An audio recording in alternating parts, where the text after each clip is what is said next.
Então vamos lá? Bom, todos os dias eu estou recebendo lá no Instagram, aqui nos comentários, alguns comentários sobre o tal do grande reset mundial, né? E existe um tema verdadeiro por trás disso e existe alguma coisa que é um pouco de teoria da conspiração. Aqui eu não vou ficar falando de Alien, da reunião do sei lá quem, dos grandes líderes que se juntaram contra a humanidade. Eu vou falar um pouquinho mais de prática disso, realidade, e eu vou focar no que é esse tal grande reset. Para quem tem dúvidas, isso não é mais uma teoria ali, isso já é uma realidade no 50º Fórum Econômico Mundial, que aconteceu em junho de 2020. Foi passado um vídeo promocional ali explicando o que é esse grande reset e foi lançado também um livro, que eu vou deixar para você aqui na descrição, do Fórum Econômico Mundial, né? Que acontece lá em Davos, falando um pouquinho mais sobre esse assunto. Eu vou explicar de onde surgiu essa conversa, o que é esse Fórum Econômico Mundial, o que é esse rolo todo, para você entender aqui. O mais importante disso tudo é, você que não é inscrito nesse canal ainda, se você quiser ficar mais informado sobre esses assuntos da economia e sobre como isso impacta os seus investimentos, você pode clicar no botão de se inscrever. Quem é sardinha raiz já deixou aquele like no começo, na confiança. Você que é novato não precisa deixar, deixa para dar seu like no final, se você achar que valeu a pena você dar seu like lá, tá?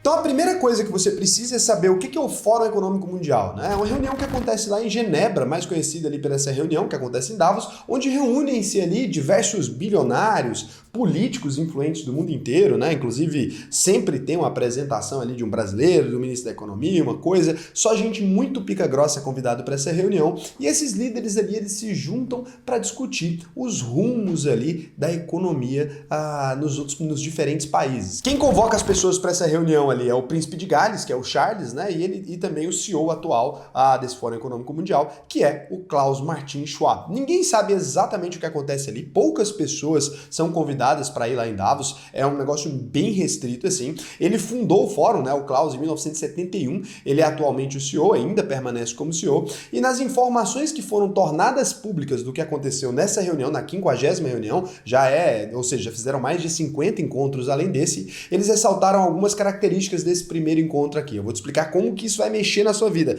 Isso é o que eles tornaram público, tá? Então isso aqui não tem teoria da conspiração, não tem nada, isso é o que o próprio fórum falou.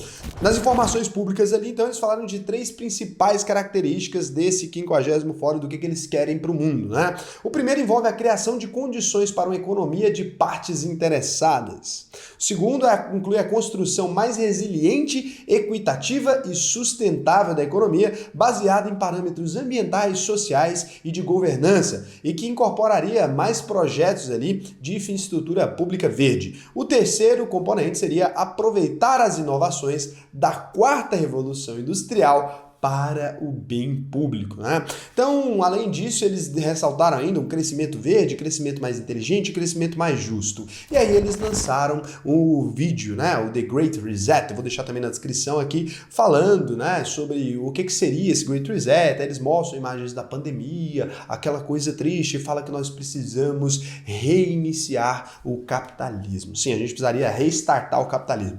É isso mesmo que eles falaram, Raul, com todas as palavras, sem tirarem, exatamente isso, né?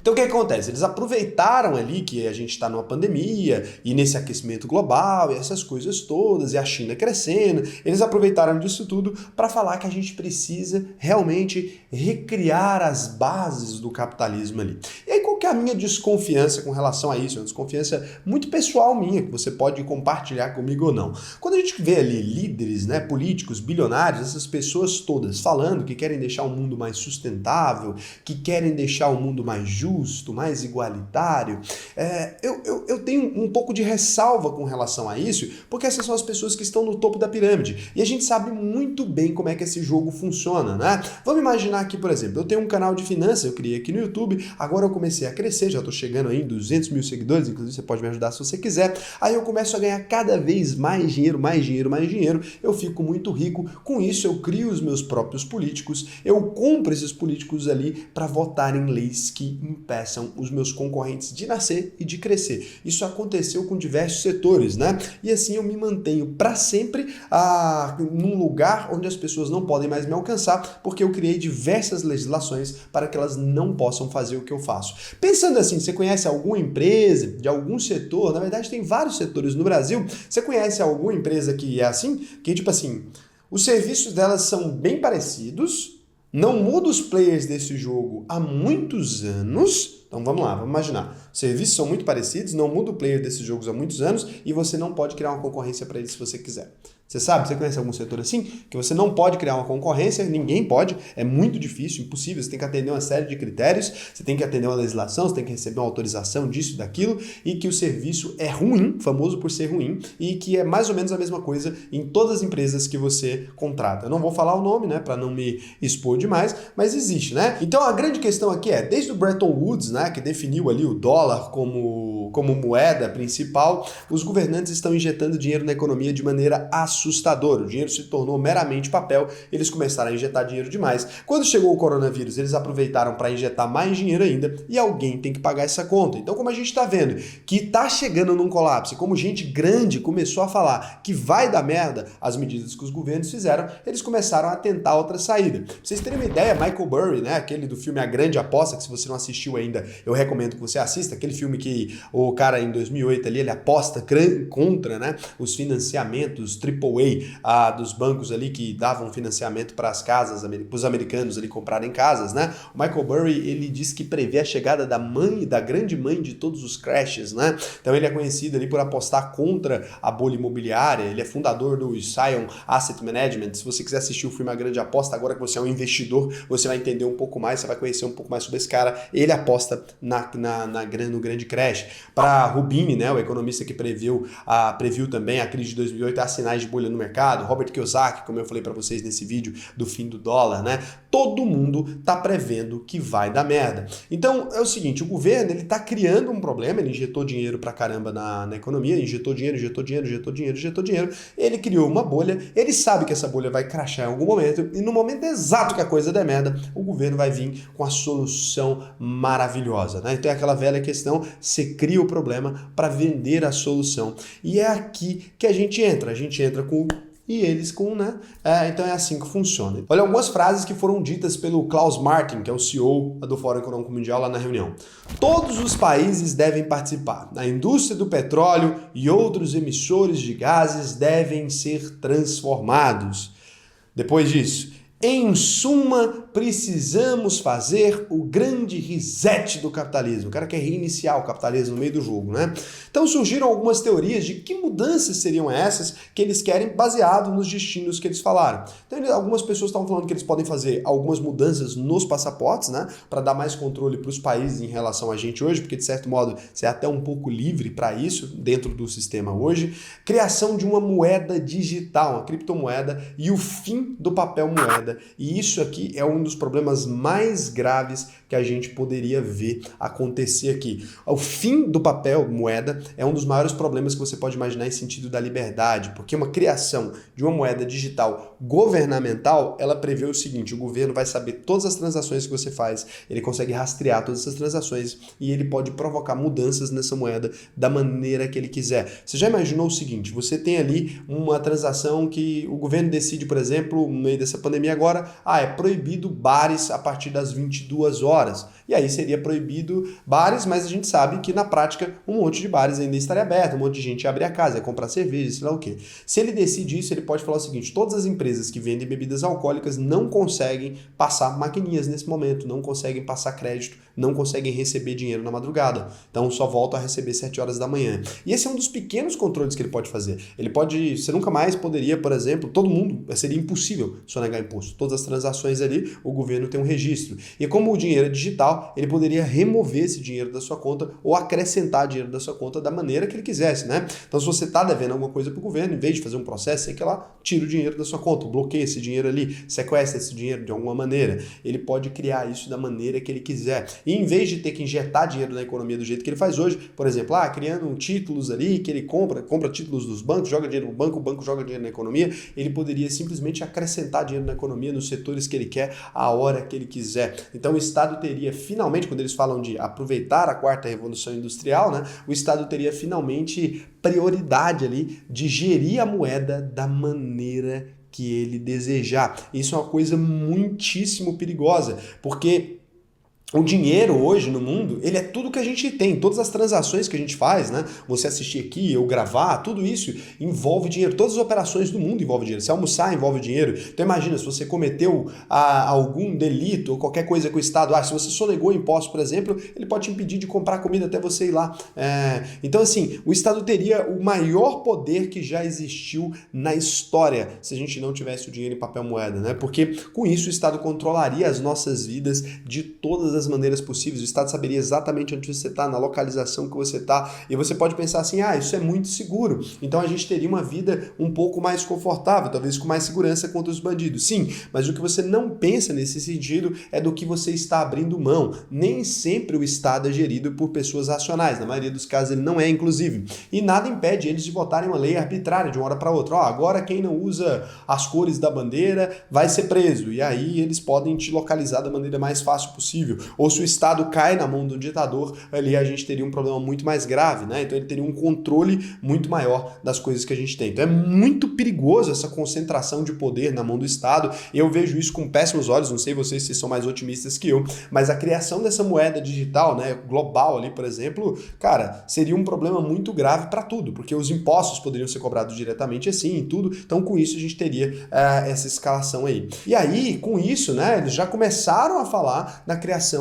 de um imposto global lá naquela época, em junho de 2020. Na época que falaram em imposto global, muita gente pensou, cara, teoria da conspiração, isso não vai dar em nada, até que agora, no dia 7 de junho, o G7 anunciou a criação de um imposto global de 15% para multinacionais, já muito parecido e seguindo essa tendência. Com moeda digital e imposto global, acabou, né? Esses países vão se manter no topo ali para sempre, você não tem para onde fugir, porque eles combinaram com todos os países que o imposto é o mesmo. E aqui, muita gente chegou a comemorar, falou, olha que maravilha, essas empresas vão sofrer um imposto global ali, gente mais progressista normalmente. Só que o que as pessoas não entendem é que é o seguinte, imagina, o Estado criou um imposto global de 15%, né? Esses países juntaram-se ali e criaram os estados, né, de diferentes lugares, pela primeira vez conseguiram se reunir e criar um imposto juntos. O que aconteceria, por exemplo, na hora que esse imposto estiver estabelecido? Então eles criaram agora um imposto global de 15%, esse imposto está estabelecido. Você pensa, 15% não é tão ruim, o imposto do Brasil é um pouco maior que isso. Seria até legal se esse imposto global pegasse em todo lugar. Só que quando tiver estabelecido, esse imposto que começou em 15%, se ele for para 45%, se ele é um imposto global, você vai correr para onde? Para que país você vai correr? De que maneira você vai correr? Então, simplesmente, a gente deixa de ter a liberdade de fugir desses impostos. O que o Estado está fazendo é se tornando um Estado mais forte, necessariamente, maior, de maneira que ele consiga pegar as pessoas. E o tal do Acordo Verde, obviamente, ali é para definir algumas regras, né? Existem regras de fato, está tendo um aquecimento global e tudo mais. Eu não me preocupo com o fim que eles têm de diminuir as emissões de gases. Eu quero saber o porquê que eles querem fazer isso de verdade, porque eu sei que esses caras não são bem intencionados, estão maravilhosos com isso, né? Tem algum motivo por trás disso que eles querem fazer e guiar, e de que maneira que isso vai ser feito? Será que vai ser pegando as empresas maiores ou será que vai ser pegando os pequenos empresários ali, obrigando a atender uma série de critérios? Porque se você pega por volume, você pode ver que essas empresas grandes emitem muito, mas se você pegar ali, na hora que você vai ver a quantidade de empresas pequenas emitindo esses gases, será que elas vão ter o mesmo benefício? Será que elas vão ser tratadas da mesma maneira? Será que elas conseguem se readaptar tão rápido? Ou a gente vai ver uma concentração ainda maior dessas empresas dominando mais porque o Estado está ajudando, né? E aí a Argentina, para vocês terem ideia do imposto, né, que eu falei imposto global, as pessoas já pensam, mas eles não vão aumentar. A Argentina, o ministro da Economia lá já sugere um imposto corporativo de 25%. Então ele já achou 15 e pouco, né? E aí, para você pegar um paralelo histórico disso aqui, a gente está encaminhando-se aqui para a maior mudança econômica que já teve na história desde o Bretton Woods. Para você que não estudou história de alguma maneira, o Bretton Woods foi a reunião que decidiu utilizar o dólar como reserva. Os Estados Unidos naquela época se comprometeram ali a manter o dólar com um lastro em ouro, né, e ter uma reserva, e com isso todas as operações mundiais poderiam se concentrar em dólar. Isso traria uma facilidade maior para o mercado. Os países acharam maravilhoso ali, foi uma grande mudança. E poucos anos depois que o Bretton Woods aconteceu, ali em 1944, né, ele aconteceu poucos anos depois, em 1971, os Estados Unidos já estava removendo o lastro do dólar e isso causou pobreza para você, sem você perceber. Antes desse sistema do padrão dólar ali ser utilizado, a gente tinha as moedas com lastro, não as moedas fiduciárias como elas são hoje. As moedas fiduciárias são esses papéis, eles não valem absolutamente nada, ele não está garantido em nada. É aquele esquema, la garantia soy yo, não vale nada aquilo ali. Então estava lastreado antes em ouro, eles começaram a lastrear em nada e com isso possibilitou, mesmo as moedas que eram fixas antes, a libra esterlina, você não sabe, porque você é jovem demais, a libra esterlina era uma moeda fixa. A partir dessa data, todas as moedas passaram a ter câmbio flutuante. E com o câmbio da forma como ele é feito hoje em dia, e com as moedas da forma que elas estão na economia hoje em dia, permite que os bancos centrais do mundo possam injetar a quantidade de moedas que eles quiserem. Aí você vai falar, é legal, então o governo vai imprimindo dinheiro ali, é bom pra gente. Então, quando o governo imprime mais dinheiro, o dinheiro que está na sua mão, o dinheiro que está no seu controle ali, ele perde valor. E esse foi o maior mecanismo para poder tirar dinheiro do seu bolso sem você perceber. Você não percebe ali porque a inflação ela é gradativa. Então a inflação não é do dia para a noite, né? A não ser quando ela descontrola muito. Então, como aconteceu na Venezuela, tudo, se o cara exagerar demais, ela é. Mas no dia a dia, o governo vai tomando um pouquinho do seu dinheiro ali todos os dias. Essa é a forma mais eficaz dele criar esse tipo de problema. E aí, nessas promessas lá na época de welfare state, né, criar um estado ali onde a gente tivesse garantias, emprego e tarará, começaram com essas promessas ali, eles conseguiram criar essa inflação utilizando muito da teoria de Keynes, é o que a gente vive até hoje. Para vocês terem ideia, os países ricos hoje, eles são mais pobres do que os países pobres. Se você olhar, o Japão, por exemplo, tem 266% do PIB do país em dívida, os Estados Unidos têm 107% do PIB e o Brasil, né, o FMI estima a dívida bruta do Brasil em 98,4% do PIB para agora 2021, ou seja, cada vez mais os países estão gastando mais dinheiro alavancado e obviamente a gente sabe que quem paga essa conta no fim das contas é você, eu e você, né? A gente paga as contas juntos aqui. Então a gente está começando a ver aí a maior transformação financeira do mundo acontecer, o Banco Central com a maior vigília possível, se tornando impossível sonegar, facilidade de aplicar qualquer lei arbitrária, os governos vão poder cobrar impostos e criar impostos novos em instantes, os juros vão poder ser negativos agora com mais facilidade, os governos não precisam mais dos bancos, talvez, que são os intermediários hoje, para injetar dinheiro na economia se o dinheiro for digital, é o fim, por exemplo, de taxa Selic ali, ou de taxa de regulação da taxa de juros, porque essas taxas hoje são para o sistema que a gente utiliza hoje, a gente poderia ter um score do Banco Central ali com juros específicos para cada cidadão. Para o Raul, como ele é um bom pagador ali, ou como eu gosto dele, é 1% de juros. Para o Teobaldo, que é o concorrente do Raul, é 15%, porque não está pagando os parça. Então, com a moeda digital poderia ter isso. A gente poderia utilizar, por exemplo, o sistema do Serasa Experian, para pessoas que já deveram antes, começar a sujar seu nome ad eterno, que tal? Olha que maravilha, né? Com as instituições todas interligadas por meio de um real digital, de uma moeda diferente. Então, seria realmente muito interessante. Poderiam fazer bloqueios de empresas que não atendem às regras com os critérios das maneiras que eles querem, ou que estão tentando dar uma fuga ali dos impostos. Poderiam criar uma renda básica universal. Poderiam criar e destruir moedas com a maior facilidade do mundo, tanto na sua conta ou não. Não tem como destruir papel moeda, né? Você pode transferir para qualquer lugar, mas isso teria. E aí você vai me perguntar, Raul, e como que a gente poderia fugir dessa centralização dos investimentos ali? Olha, hoje a melhor alternativa que a gente tem são as moedas descentralizadas. Se todo o dinheiro do mundo vai virar digital, eu prefiro ter Bitcoin, Ethereum ou qualquer outra moeda que os governos não controlem. Eu prefiro ter a maior parte do meu patrimônio de maneira a ser mais livre, porque essa moeda, o Bitcoin ali, eu posso transformar em real, posso vender para alguém, né? A gente pode eventualmente começar a utilizar dessa forma. Agora, o dinheiro dos governos realmente são impressos por eles e controlados por eles, a gente não tem autoridade nenhuma sobre isso. Eles podem confiscar de diferentes maneiras. E aí você vai falar, Raul, mas o governo não poderia proibir o Bitcoin e o Ethereum? Claro, ele poderia. O governo proibiu, né? Os governos mundiais proibiram cocaína, proibiram todo tipo de droga, proibiram um monte de coisa e você nunca viu essas coisas de fato serem proibidas porque na prática, quando a sociedade civil não concorda que aquilo é crime, isso não sai do crime de jeito nenhum, né? E como a sociedade acaba vendendo e consumindo esse tipo de coisa, não vai acontecer da mesma maneira que o Bitcoin não. A não ser que eles bloqueiem a nossa internet, né? Vai saber onde os caras vão chegar, mas do método que está hoje, não.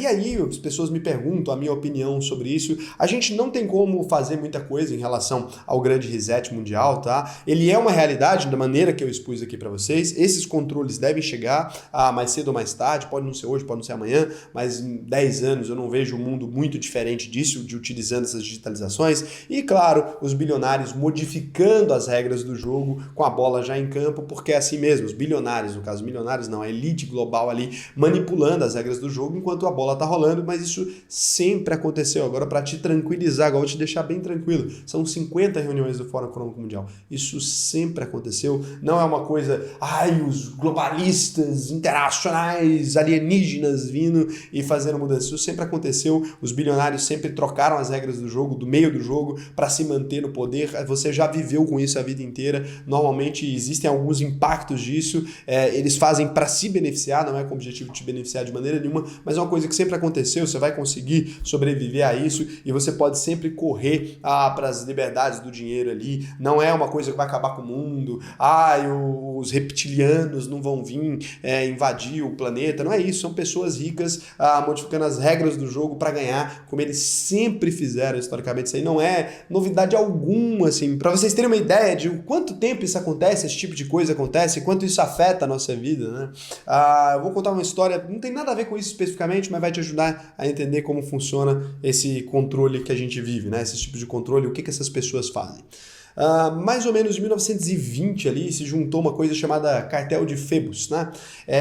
O objetivo ali em 1920 era entender uma maneira de aumentar os lucros dos fabricantes de lâmpadas, dessas lâmpadas de filamento. Essas lâmpadas de filamento ali são aquelas lâmpadas que ela se liga, né? E a energia passa por ela, deixando ela incandescente. É muito interessante, fica vermelhinho enquanto ela está acesa. Antigamente essas lâmpadas não queimavam. Inclusive tem uma delas que está acesa desde 1901 na Califórnia, mantida pelo Corpo de Bombeiros de Livermore, em Princeton, né? Então tá lá essa lâmpada acesa há mais de, 120 anos agora, está completando. Essas lâmpadas de filamento, elas não queimavam. E aí, os empresários, donos dessas empresas de lâmpada, na época eles eram muito famosos ali, na época eles eram muito ricos ali, eles se juntaram nesse cartel em 1920 para decidir combinar uma maneira ali que eles pudessem lucrar mais. Então, o que eles criaram ali foi uma coisa chamada obsolescência programada. Eles decidiram, nesse cartel, se reunir para combinar que as lâmpadas se queimariam depois de 1000 horas ali de luz acesa, e foi assim que a gente criou essas lâmpadas que queimam hoje em dia, que o filamento se rompe.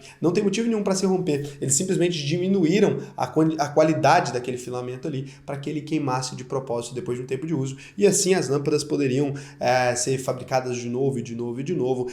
E hoje em dia isso é utilizado, né, por grandes empresas, inclusive pela Apple, essa obsolescência programada. Ela cria ali um celular e a cada atualização ela vai deixando esse celular mais lento. Ela já assumiu isso e com isso você precisa comprar um novo celular. Então esse é um tipo, né, de regra, essa é do mercado mesmo, é um tipo de regra que criou para realmente prejudicar a gente ali, de certa maneira, para prejudicar os consumidores, modificar as regras e se manter ali cada vez mais lucrativos. Nesse caso, os bilionários ali, eles têm anseios hoje um pouco maiores, né? Eles querem modificar realmente a vida da humanidade ali para que eles se mantenham sempre como a elite global, porque o dinheiro, né, o capitalismo, como ele é aberto, o capitalismo é uma selva, isso que vocês não entendem. É uma selva e o cliente é o rei, né? Para você ser rei no capitalismo, você precisa ser coroado por pessoas te comprando diariamente. Então, um capitalista ruim, né, quando ele ganha o jogo ali, ele decide que é melhor virar socialista, porque aí ele pode começar a mexer nas leis para se manter no poder para sempre, porque se ele deixar aberto, ele sabe que em algum momento o menino que vai nascer lá no não sei aonde pode chegar a fazer um banco e substituir ele. É assim que funciona o capitalismo.